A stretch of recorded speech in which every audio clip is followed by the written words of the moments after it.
ये काफी पुरानी डिबेट है। दोनों में से वो कौन है जो संभोग के समय ज्यादा आनंद को प्राप्त करता है? आपको शायद ये जानकर काफी हैरानी होगी कि महाभारत और ग्रीक यानी यूनान की देव गाथाएं दोनों में ही इस रहस्य की कुंजी छिपी हुई है। आइए आपको बताते हैं दो ऐसी पौराणिक कहानियों के बारे में जिनमें ये गूढ़ रहस्य छिपा है और जिनको पढ़ के आप भी दांतों तले उंगलियां दबा लेंगे। स्वागत है दोस्तों आपका हमारे चैनल समय चक्र में। ग्रीक माइथोलॉजी, तिरेसियोस की कहानी। तिरेसियोस नाम का एक राजा अपने युवा दिनों में एक बार जंगल में शिकार करने गया। वहां उसने दो सांपों को संयोग करते समय लिपटे हुए देखा। तिरेसियोस को ना जाने क्या सूझा, उसने अपने सिपाहियों की मदद से उन विशाल सांपों को अलग करवा दिया। ऐसा करवाते ही उसे श्राप मिला कि उसका पौरुष चला जाएगा और वह एक महिला में तब्दील हो जाएगा। और ठीक वैसा ही हुआ। उन सांपों का क्या हुआ इस बारे में कुछ पता नहीं है। कई साल बाद तिरेसियोस अपने स्त्री रूप में दोबारा उसी जंगल से गुजरा। अपनी नफरत के चलते उसने अपने सिपाहियों की मदद से दोबारा एक सांप के जोड़े को अलग करवा दिया, पर इस बार ऐसा करते ही वह पुरुष बन गया। अब वह अपनी तरह का एक ऐसा अकेला व्यक्ति था जिसने स्त्री और पुरुष दोनों का जीवन जिया था। उसी समय ग्रीक भगवान जियोस और उनकी पत्नी हीरा में विवाद चल रहा था कि सेक्स कौन ज्यादा एंजॉय करता है, स्त्री या पुरुष। उन्होंने तिरेसियोस को बुलवा भेजा। तिरेसियोस ने जियूस और हीरा के सवाल का एकदम सीधा और सटीक जवाब दिया। महिलाएं पुरुषों से 9 गुना ज्यादा सेक्स का आनंद उठाती हैं। इस जवाब से हीरा बहुत नाराज हो गया और उन्होंने तिरेसियोस पर ऐसा वार किया कि वह अंधा हो गया। जियूस अपने आप को तिरेसियोस के अंधेपन के लिए जिम्मेदार मानने लगा और उन्होंने उसको भविष्य देखने का वरदान दिया। लगभग दुनिया की हर संस्कृति में ऐसे देवी देवता हैं जो स्त्री पुरुष का संबंध खूबसूरती से दर्शाते हैं। भारत में ऐसी प्रतिमा है अर्धनारीश्वर की।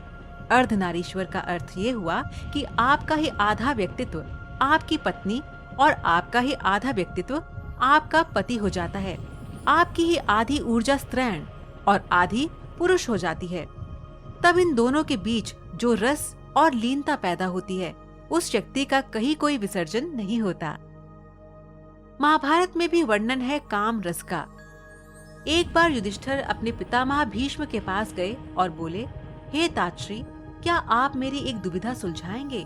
क्या आप मुझे सच सच बताएंगे कि स्त्री या पुरुष दोनों में से वो कौन है जो संभोग के समय ज्यादा आनंद को प्राप्त करता है? इस पर भीष्म बोले, इस संबंध में तुम्हें भंगस्वाना और सकरा की कथा का वर्णन करता हूँ। भंगस्वाना और सकरा की कथा। बहुत समय पहले भंगस्वाना नाम का एक राजा रहता था। वह न्यायप्रिय और बहुत यशस्वी था, लेकिन उसके कोई पुत्र नहीं था। उस राजा ने एक अनुष्ठान किया जिसका नाम था अग्निष्टुता।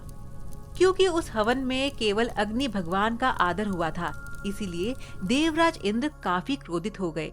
इंद्र ने अपने गुस्से को निकालने के लिए एक मौका ढूंढने लगे ताकि राजा भंगस्वाना से कोई गलती हो और वे उसे दंड दे सके। पर भंगस्वाना इतना अच्छा राजा था कि इंद्र को कोई मौका नहीं मिल रहा था, जिस कारण से इंद्र का गुस्सा और बढ़ता जा रहा था। एक दिन राजा शिकार पर निकला। इंद्र ने सोचा यही सही समय है अपने अपमान का बदला लेने का, और इंद्र ने राजा को सम्मोहित कर दिया। राजा भंगस्वाना जंगल में इधर उधर भटकने लगा। अपनी सम्मोहित हालत में वह सब सुध खो बैठा। ना उसे दिशाएं समझ आ रही थी और ना ही अपने सैनिक दिख रहे थे। भूख प्यास ने उसे और व्याकुल कर दिया था। अचानक उसे एक छोटी सी नदी दिखाई दी जो किसी जादू सी सुंदर लग रही थी। राजा उस नदी की तरफ बढ़ा और पहले उसने अपने घोड़े को पानी पिलाया और फिर खुद पिया। परंतु जैसे ही राजा ने नदी के अंदर प्रवेश किया और पानी पिया, उसने देखा कि वह बदल रहा है। धीरे धीरे वह एक स्त्री में बदल गया। शर्म से बोझल वह राजा जोर जोर से विलाप करने लगा। उसे समझ नहीं आ रहा था कि ऐसा उसके साथ क्यों हुआ। राजा भंगस्वाना सोचने लगा, हे प्रभु, इस अनर्थ के बाद मैं कैसे अपने राज्य वापस जाऊं?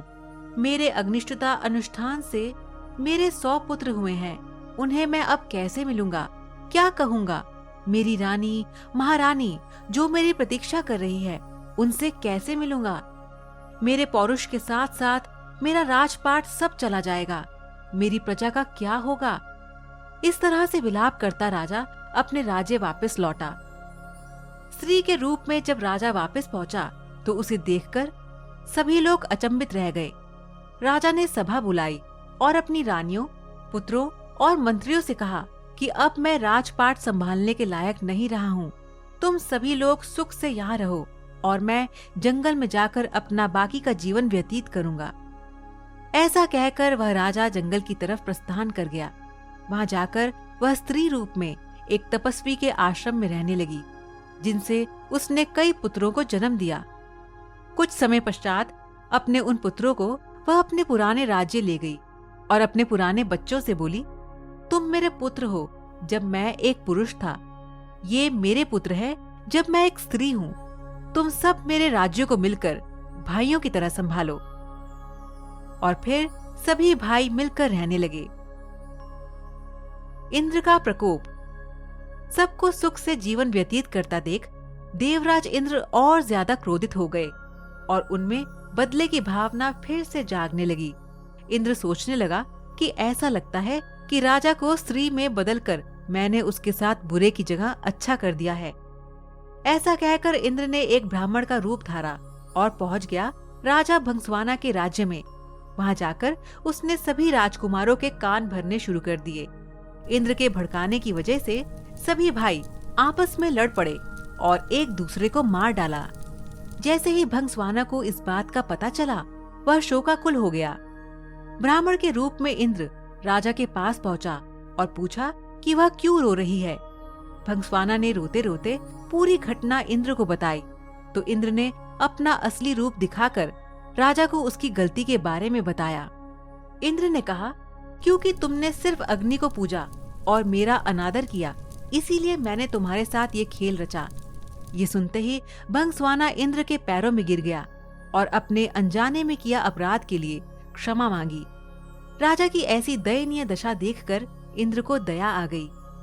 इंद्र राजा को माफ करते हुए बोले, हे स्त्री रूपी राजन, अपने बच्चों में से किन्हीं एक को जीवित कर लो। भंसवाना ने इंद्र से कहा, अगर ऐसी ही बात है तो मेरे उन पुत्रों को जीवित कर दो जिन्हें मैंने स्त्री की तरह पैदा किया है। हैरान होते हुए इंद्र ने इसका कारण पूछा तो राजा ने जवाब दिया, हे इंद्र, एक स्त्री का प्रेम एक पुरुष के प्रेम से बहुत अधिक होता है, इसीलिए मैं अपनी कोख से जन्मे बालकों का जीवन दान मांगती हूँ।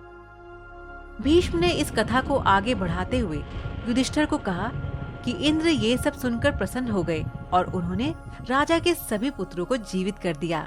इसके बाद इंद्र ने राजा को दोबारा पुरुष रूप देने की बात की। इंद्र बोले, तुमसे खुश होकर हे भंसवाना, मैं तुम्हें वापस पुरुष बनाना चाहता हूँ। पर स्त्री रूपी राजा ने साफ मना कर दिया। स्त्री रूपी भंसवाना बोला, हे देवराज इंद्र, मैं स्त्री रूप में ही खुश हूँ और स्त्री ही रहना चाहता हूँ। ये सुनकर इंद्र उत्सुक हो गए और पूछ बैठे कि ऐसा क्यों राजन, क्या तुम वापस पुरुष बनकर अपना राजपाट नहीं संभालना चाहते? भंसवाना बोला, क्योंकि संभोग के समय स्त्री को पुरुष से कई गुना ज्यादा आनंद, तृप्ति और सुख मिलता है, इसीलिए मैं स्त्री ही रहना चाहूंगा। इंद्र ने तथास्तु कहा और वहां से प्रस्थान कर गया। भीष्म बोले, हे युधिष्ठिर, ये बात स्पष्ट है कि स्त्री को संबंधों के समय पुरुष से ज्यादा सुख मिलता है। दर्शकों, ये बात 100% सही है कि स्त्री पुरुष से कई गुना ज्यादा संवेदनशील होती है। आपका क्या कहना है इस विषय के बारे में? आप इसका जवाब हमें नीचे कमेंट बॉक्स में दीजिए। हमें आपके जवाब का इंतजार रहेगा। मिलते हैं आपसे अपनी नई वीडियो में। तब तक देखते रहिए समय चक्र।